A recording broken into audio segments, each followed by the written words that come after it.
안녕하세요. 오늘은 창세기 13장에 대해 함께 살펴보겠습니다. 창세기 13장은 아브람이 애굽에서 다시 가나안 땅으로 돌아온 후 조카 롯과 평화롭게 헤어지는 이야기를 담고 있습니다. 네게부에서 베델로의 여정 1에서 4절. 아브람은 그의 아내 사레, 조카 롯과 함께 애굽을 떠나 남쪽 지역인 네게부로 올라갑니다. 이때 아브람은 매우 부유했습니다. 가축과 은과 금이 아주 많았죠. 그는 네게부에서부터 베델까지 점차 이동하는데 베델은 그가 처음 가나안에 왔을 때 장막을 쳤던 곳입니다. 그곳에는 그가 이전에 쌓았던 제단이 있었고 아브람은 그곳에서 다시 여호와의 이름을 부릅니다. 이것은 아브람이 애굽에서의 시련을 겪은 후 다시 신앙의 자리로 돌아왔음을 보여주는 장면입니다. 롯의 부유함과 갈등의 발생 5에서 7절. 아브람과 함께 다니던 롯도 양과 소와 장막이 많았습니다. 두 사람 모두 매우 부유했기 때문에 그 땅이 그들을 함께 수용할 수 없었습니다. 재산이 너무 많아서 함께 거할 수 없었던 것이죠. 이로 인해 아브람의 가축 목자들과 롯의 가축 목자들 사이에 다툼이 일어났습니다. 그 당시 가나안 사람과 브리스 사람이 그 땅에 거주하고 있었는데 이는 이방인들이 지켜보는 가운데 하나님의 백성들 사이에 분쟁이 일어난 상황을 의미합니다. 아브람의 관대한 제안 8에서 9절. 아브람은 이 상황을 지혜롭게 해결합니다. 그는 롯에게 말합니다. 우리는 한 가족이니 우리 사이나 목자들 사이에 다툼이 없게 하자. 온 땅이 내 앞에 있지 않느냐? 나를 떠나라. 네가 좌로 가면 나는 우로 가고 네가 우로 가면 나는 좌로 가겠다. 이것은 놀라운 제안입니다. 아브람은 연장자이자 가장이었고 하나님의 약속을 받은 사람이었습니다. 그는 먼저 선택할 권리가 있었습니다. 하지만 그는 조카 롯에게 먼저 선택권을 주었습니다. 이것은 아브람의 겸손함과 평화를 사랑하는 성품을 보여줍니다. 그는 물질적인 이익보다 가족 간의 화목과 하나님 앞에서의 증거를 더 중요하게 여겼습니다. 롯의 선택 10에서 13절. 롯은 눈을 들어 요단 지역을 바라봅니다. 소알까지 그 모든 땅에 물이 넉넉했습니다. 여호와께서 소돔과 고모라를 멸하시기 전이었으므로 그곳은 여호와의 동산 같고 애굽 땅과 같았습니다.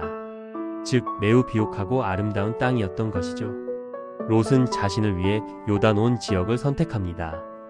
그는 동쪽으로 옮겨갔고 이렇게 두 사람은 서로 떠나게 됩니다. 아브람은 가나안 땅에 거주했고 롯은 그 지역의 도시들에 거주하며 소돔까지 장막을 옮겼습니다. 여기서 성경은 중요한 정보를 전합니다. 소돔 사람은 악하여 여호와 앞에 큰 죄인이었다는 것입니다. 롯은 눈에 보이는 풍요로움만을 보고 선택했지만 그곳 사람들의 영적 상태는 고려하지 않았습니다. 이것은 육신의 눈으로 판단하는 것의 위험성을 보여줍니다. 하나님의 재확인된 약속 14에서 17절. 롯이 아브람을 떠난 후에 여호와께서 아브람에게 말씀하십니다.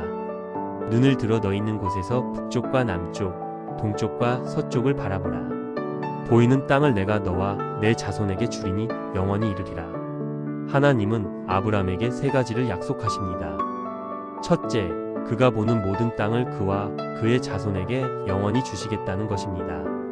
둘째, 그의 자손을 땅의 티끌처럼 많게 하시겠다는 것입니다. 셋째, 그 땅을 종행으로 걸어보라고 하시며 그것을 그에게 주시겠다고 확약하십니다.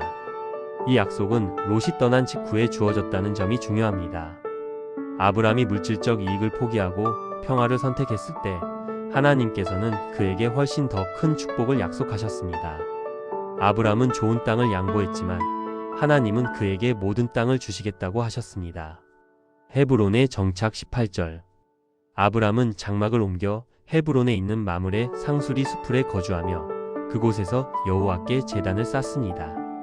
헤브론은 후에 아브람과 그의 가족이 묻히는 곳이 되며 다윗이 왕으로 기름 부음 받는 장소가 됩니다. 아브람은 다시 한번 제단을 쌓음으로써 그의 삶의 중심이 하나님께 있음을 보여줍니다. 신학적 의미와 교훈 1. 신앙과 물질의 관계. 창세기 13장은 신앙인이 물질과 재산을 어떻게 다루어야 하는지를 보여줍니다. 아브람과 롯 모두 부유했지만 그들의 가치관은 달랐습니다. 아브람은 하나님과의 관계와 평화를 우선시했고 롯은 눈에 보이는 물질적 풍요를 선택했습니다. 2. 겸손과 양보의 힘. 아브람은 자신의 권리를 주장할 수 있었지만 그렇게 하지 않았습니다. 그는 조카에게 먼저 선택할 기회를 주었습니다.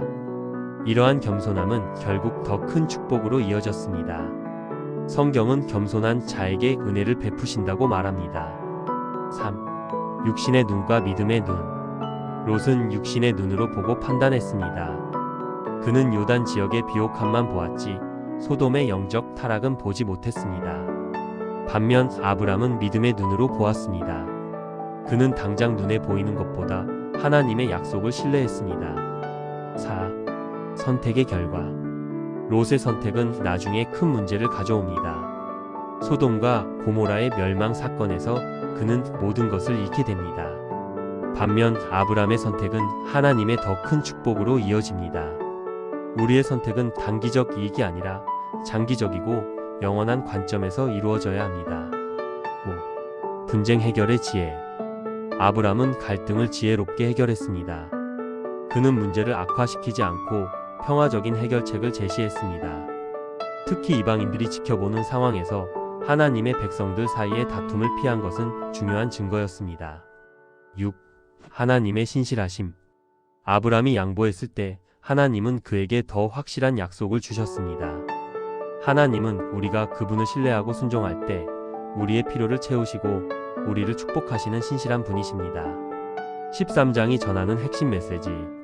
창세기 13장은 우리에게 신앙인의 삶에서 무엇이 진정으로 중요한지를 가르쳐 줍니다. 첫째, 관계는 물질보다 중요합니다. 아브람은 재산 때문에 가족 관계가 깨어지는 것을 원하지 않았습니다. 하나님과의 관계, 그리고 사람들과의 평화로운 관계가 우선이었습니다. 둘째, 겸손과 양보는 결코 손해가 아닙니다. 아브람이 롯에게 먼저 선택권을 준 것은 약함이 아니라 믿음의 강함이었습니다. 그는 하나님께서 자신을 돌보실 것을 확신했기 때문에 양보할 수 있었습니다. 셋째, 우리의 선택은 영원한 관점에서 이루어져야 합니다. 롯은 당장 좋아 보이는 것을 선택했지만 그것은 결국 재앙으로 이어졌습니다. 우리는 눈에 보이는 것만이 아니라 영적인 가치와 장기적인 결과를 고려해야 합니다. 넷째, 하나님은 신실하십니다. 아브람이 손해를 감수하고 평화를 선택했을 때 하나님은 그에게 상상할 수 없는 축복을 약속하셨습니다. 우리가 하나님의 방식을 따를 때 하나님은 우리를 실망시키지 않으십니다. 다섯째, 예배와 경배의 중요성입니다. 아브람은 어디를 가든지 제단을 쌓았습니다. 그의 삶의 중심은 언제나 하나님께 있었습니다. 이것이 그가 어려운 선택의 순간에도 올바른 결정을 내릴 수 있었던 비결입니다. 창세기 10장이 인류의 확장과 분산을 보여준다면 13장은 하나님께서 선택하신 사람이 어떻게 세상과 구별되어 살아가는지를 보여줍니다. 10장의 수많은 민족들 가운데서 하나님은 아브람을 부르셔서 모든 민족의 축복이 되게 하시려는 계획을 진행하고 계셨습니다. 결국 창세기 13장은 신앙인의 삶이 어떠해야 하는지를 보여주는 아름다운 이야기입니다. 세상의 가치관이 아닌 하나님의 가치관으로 살아가는 것, 당장의 이익보다 영원한 가치를 추구하는 것, 그리고 어떤 상황에서도 하나님을 신뢰하고 예배하는 것 마이너스 이것이 바로 아브람의 삶이었고 오늘날 우리가 본받아야 할 모습입니다.